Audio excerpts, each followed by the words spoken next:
In 1970, a British mathematician named John Conway created a project known as the Game of Life. Even though it's a game, it isn't one that you necessarily play. The Game of Life is a zero-player game, which doesn't make much sense when you hear it. The way it works is, you put in a set of initial conditions and then observe. That's it. Once you put the initial conditions in, the game runs itself. Other than the small set of rules that the simulation follows, it runs on almost nothing. Some patterns only run for a few generations before they die out, while others seemingly go on forever.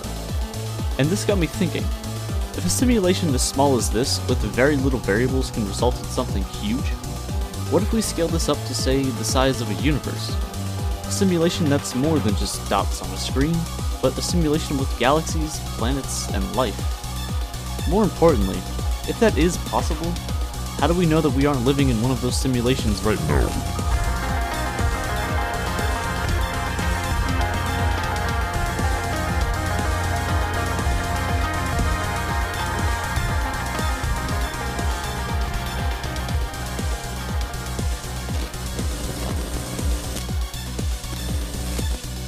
At first, the argument for our universe being a simulation just sounds like complete nonsense. But when you actually take a look into it, it seems to become more and more plausible. How do you observe things? Well, you see them, or smell them, or observe them with any of your senses. This is your subjective reality. A reality based on the subject. You. You are alone in your own head. Everything that you observe or interact with ends its journey with neurons firing in your brain in a certain way to create your view of the world. With this being said, can you prove that there is an objective reality? That is, a reality that exists independently of our knowledge of it. A sort of overarching reality that encompasses all of our subjective realities. It exists without our observation of it. That sounds kinda confusing though. You can't know that an objective reality exists without someone or something to observe it. For example, if I went outside and stated that it was freezing, and you went outside and stated that it was scorching hot, that is where our subjective realities come into play. From this, it seems that two different minds, two different people, can observe a single object in multiple ways. In an objective reality, it would just be either freezing or just scorching, regardless of either one of our observations. In an objective reality, in order to prove something exists, you would have to observe it without observing it, which is an obvious contradiction. This kinda begs the question, can you prove that anything outside of your own mind is actually real? Babies aren't exactly the smartest things in the world, but they do give us a good insight into how we learn, how our minds develop, and how we become aware of the world around us. If you look outside your window, you might see a tree, or another house, or maybe your car in the driveway. But you don't need to physically look out there to know that those things exist. This is known as object permanence. It is the knowledge that objects exist even when we aren't perceiving them in any way. However, we aren't born with this skill. It's something that is developed over time. I'm sure you've seen or even played peekaboo with a baby before. When you cover your face, babies less than about a year old will believe that you've disappeared into thin air. But when you take your hands away, you're back into their reality. The knowledge that things exist, even when you can't observe them, isn't learned until about 1.5 to 2 years into life. But is that actually true? This goes back to your subjective reality. Sure, after a while you might learn that some things seem to exist when we aren't observing them, but how can you be certain? At the end of the day, it is just your subjective reality. It's due to your consciousness that you can even observe anything. Take this for example. When you look at your computer or phone or television or whatever device you're watching this on, you know that all of those things are composed of atoms.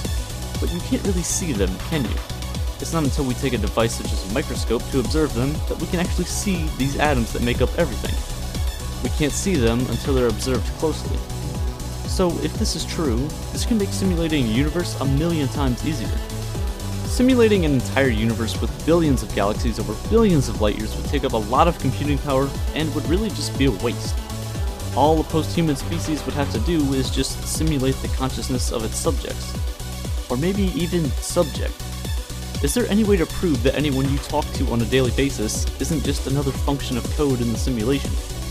All the simulation has to do is just trick you into believing the world around you is real. When you play video games, you'll notice that things don't render in completely when you aren't looking at them. It's a waste of power and energy. Since video games are basically simulations of our own, why wouldn't a simulated universe follow a similar strategy? It's a very arrogant statement coming from human, but hear me out. If a tree falls in the forest and no one is around to hear it, does it make a sound? It's a pretty popular psychological question, and it fits really well here. In a simulated universe, if no one is around or conscious of that even taking place, there's no reason for it to make a sound, or for the tree to even fall in the first place.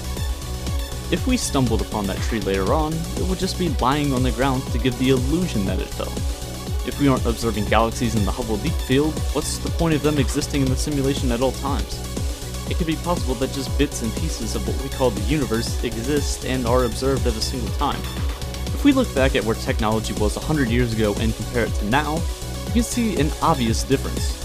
If technology continues to advance at any rate that's greater than 0, then it is possible that in the future, whether it be 100 or 1 million years, that we will eventually have technology with near unlimited computing power.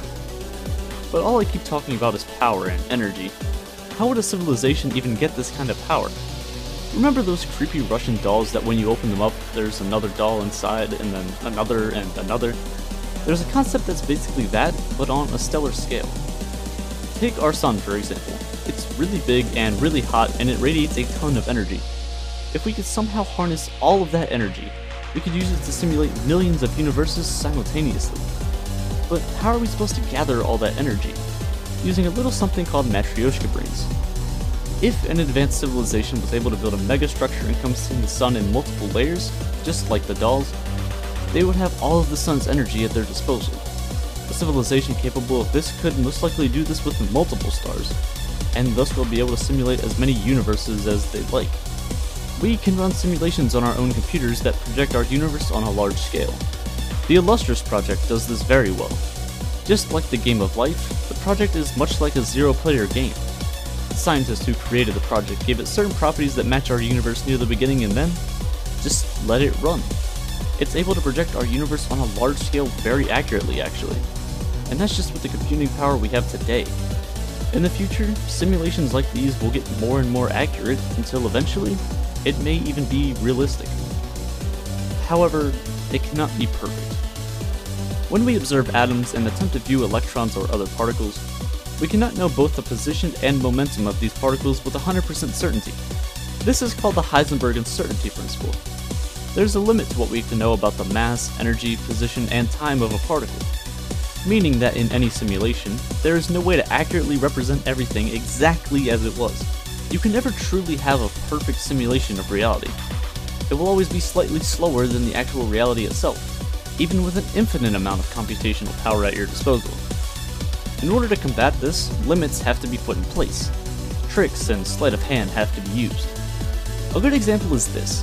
If you have an old computer and try to run the newest games on it with 20 Google Chrome tabs open while also listening to music, you'll see an obvious decline in your computer's performance. The old computer doesn't have the computing power necessary to handle all of that strain, so it slows down. Now, think of black holes. When you're around that much matter in one place, that much information in one spot, time literally slows down. It's as if whoever created the simulation slowed down parts of the simulation to keep the energy required low. Could this be an explanation for the speed of light? Could this be the speed of computation of whatever simulation we may be in? There's no way to tell, and all of this is theoretical, and to be honest, insane. But it doesn't mean we shouldn't think about it. It could actually help answer some of the most sought out questions we ask. For example, the Fermi paradox. When we look out into the universe, we don't see any other signs of life. Are we really alone? Are we just a glitch in the simulation, or are we just not looking hard enough? Take the creatures that exist at the bottom of our oceans. Are they aware that we humans even exist? Are they aware of anything outside of their immediate vicinity?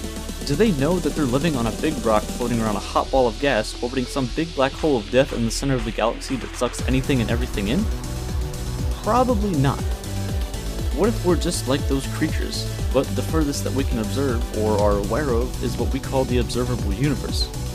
Perhaps the universe cannot exist without conscious minds to observe it. The idea of simulated universes could also explain the multiverse theory. The idea of a multiverse is just that, multiple universes, or perhaps infinite universes. In many situations, when there's a high chance of someone getting killed or someone has a near-death experience, they are reported to have said that their life flashed before their eyes. Their most special moments and memories from their life all comes rushing back to them in an instant. Researchers from Hadassah University in Jerusalem analyzed multiple cases of people who experienced these near-death experiences. In almost all of these cases, those being interviewed stated that they had lost all sense of time. One of them wrote, "There is not a linear progression, there is a lack of time limits. It was like being there for centuries."